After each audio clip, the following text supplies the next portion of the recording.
In this brief video, I will be discussing the gross anatomy of the brain and the functions that each lobe is responsible for.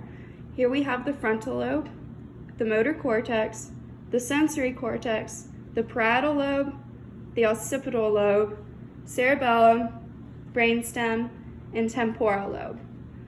First, the frontal lobe is responsible for most of the very important things like executive functioning, thinking, planning, problem solving, emotions and behavior, and pretty much makes you who you are.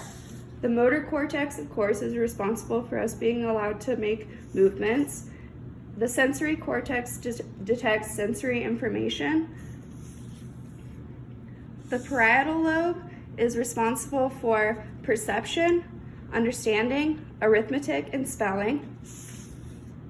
The temporal lobe is responsible for memory, complex thought, and language. The occipital lobe is our main vision center.